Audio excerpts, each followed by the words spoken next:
వర్తమానం వార్తలకు స్వాగతం. వార్తలు చదువుతున్నది సాధనాల వెంకట స్వామినాయుడు. ఈరోజు వార్తల్లోని ముఖ్యాంశాలు: వక్ఫ్ బోర్డు నిర్వీర్యానికి పావులు కదుపుతున్న కేంద్రం,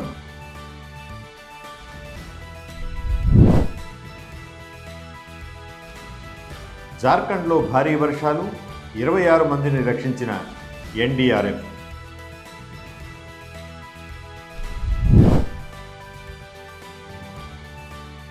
ఈసారి ఎన్నికలు లేకుండానే పార్లమెంటరీ కమిటీల ఏర్పాటు.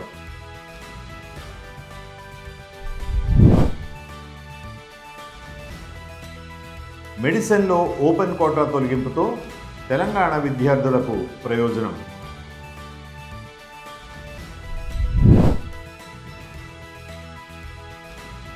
ధరణి స్థానంలో కొత్త రెవెన్యూ చట్టాన్ని తీసుకురానున్న Telangana.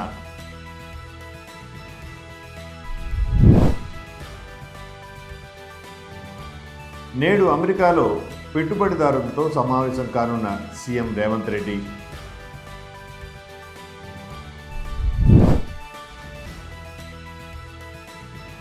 Be smart, work hard, కలెక్టర్లను కోరిన ఏపీ సీఎం చంద్రబాబు నాయుడు.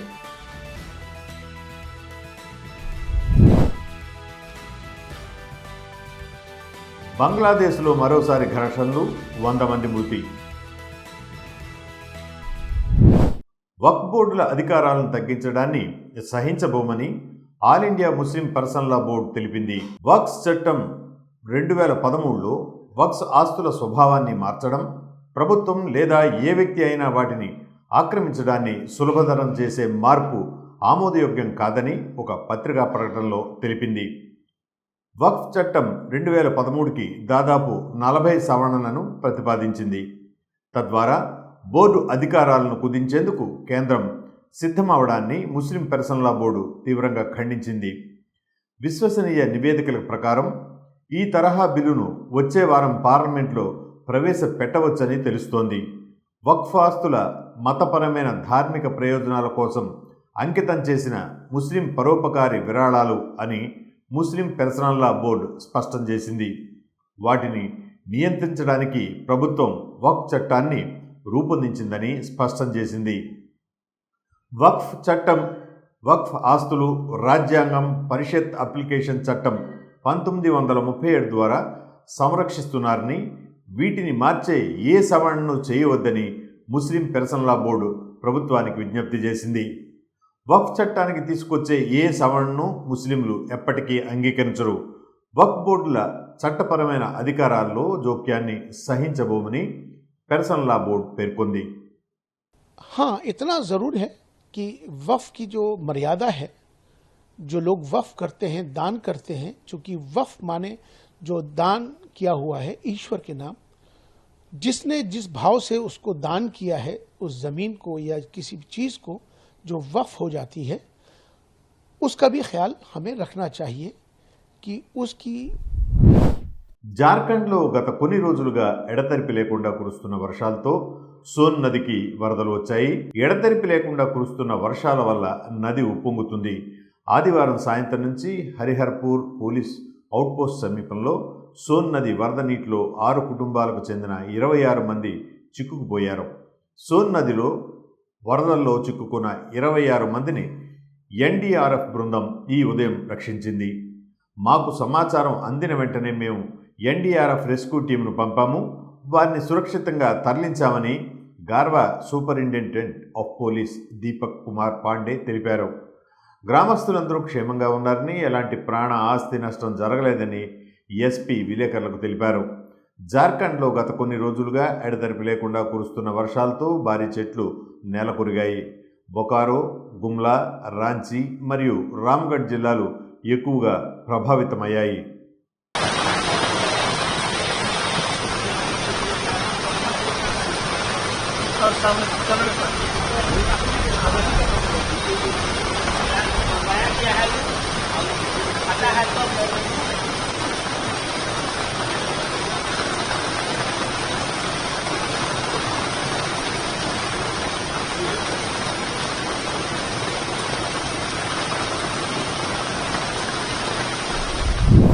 దేశానికి అవసరమైన శాసనాల రూపకల్పన ప్రక్రియలో పార్లమెంటు తరపున నిపుణులైన కొంతమంది సభ్యులతో కమిటీని ఏర్పాటు చేస్తుంటారు.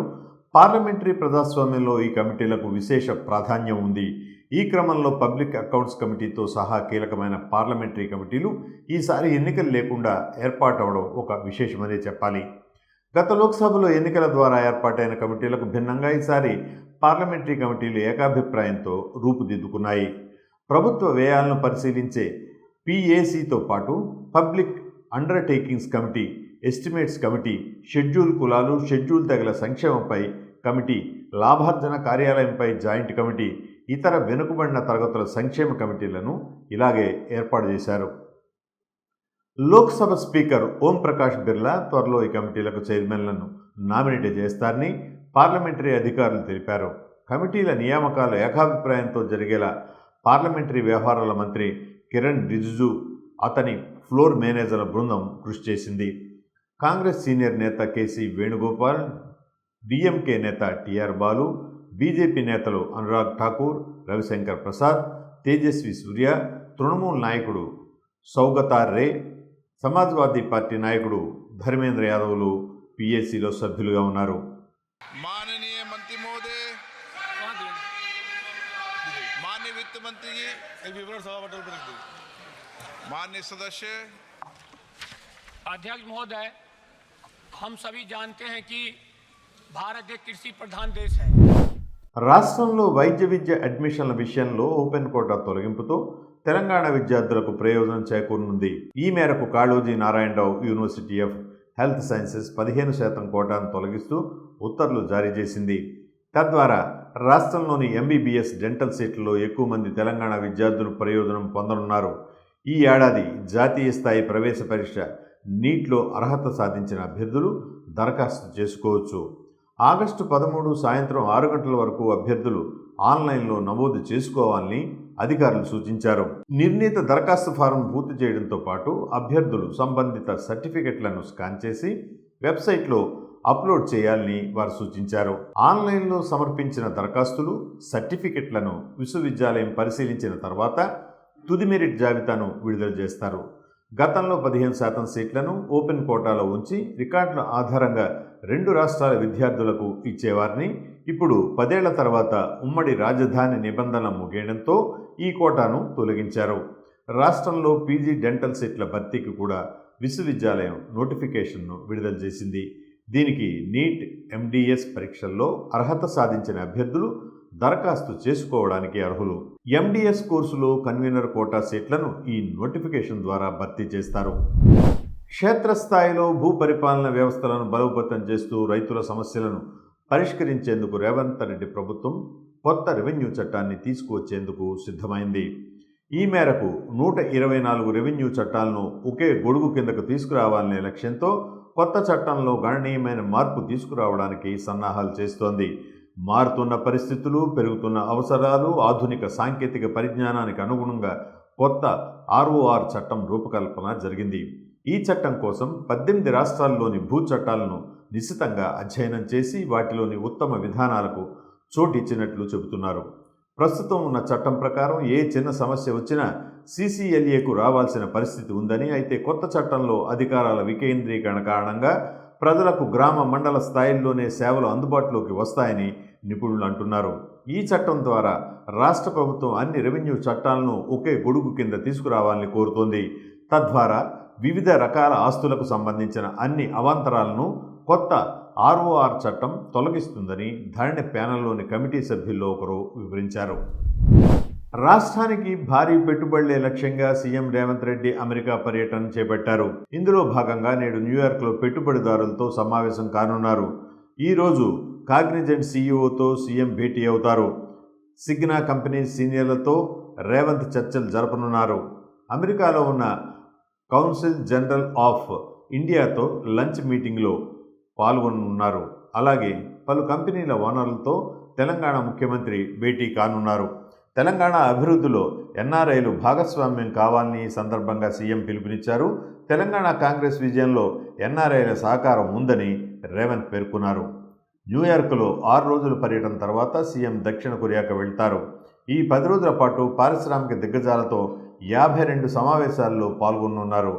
50,000 కోట్ల పెట్టుబడులకు సంబంధించిన ఒప్పందాలు ఉంటాయని అధికార వర్గాలు అంచనా వేస్తున్నాయి.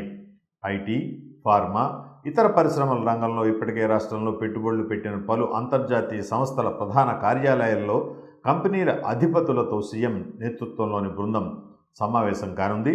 ఈ పర్యటనలో సీఎంతో పాటు మంత్రి శ్రీధర్ బాబు, పరిశ్రమ శాఖ ప్రత్యేక ప్రధాన కార్యదర్శి జయేష్ రంజన్, పలువురు ఉన్నతాధికారులు కూడా బయలుదేరి వెళ్లారు.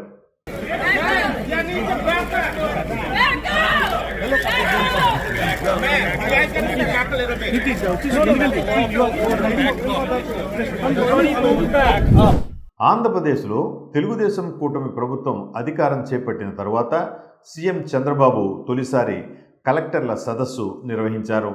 ఈ సమావేశంలో ఆయన మాట్లాడుతూ అక్టోబర్ 2న విజన్ డాక్యుమెంట్ను విడుదల చేయనున్నట్లు తెలిపారు.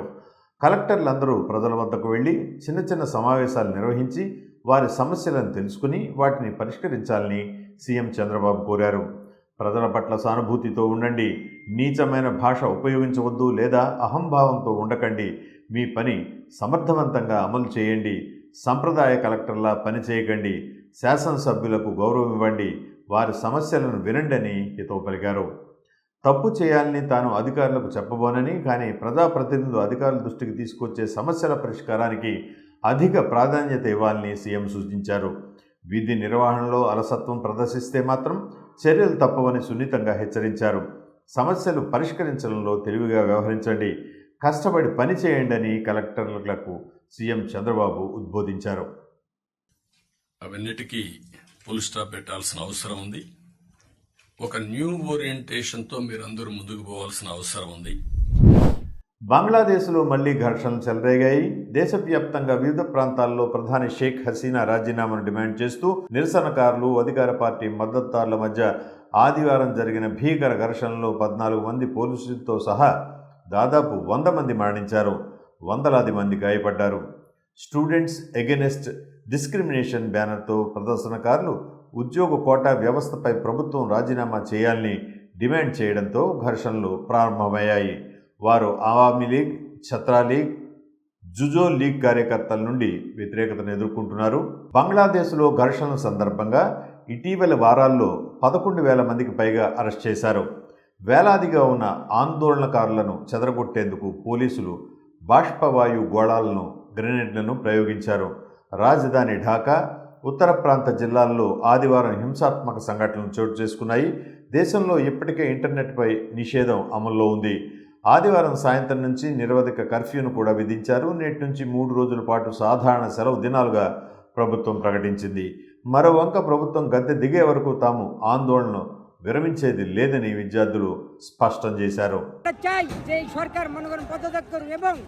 এই দেশটা সুন্দর মিলে আবার যে আমরা আগের মতো চলাফেরা করতে পারি, এই জন্যই আজকে আমরা রাজপথে এসেছি. ఈ వార్తలు ఇంతటితో సమాప్తం. మళ్ళీ వచ్చే బులెటిన్లో కలుసుకుందాం. నమస్కారం.